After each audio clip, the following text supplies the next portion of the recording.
Savu misiju patiesībā neatrodu. To atklāju.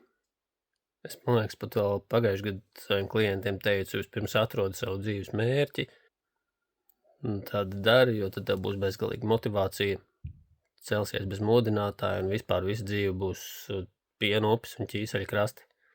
Jo es tā arī pats tā domāju un sēdēju, domāju, prātoju, meklēju, gaidīju, meditēju, bet tā līdz galam tas īstais kāpēc neatnāca. Jo izrādās, ka to savu dzīves jēgu neatrod domājot.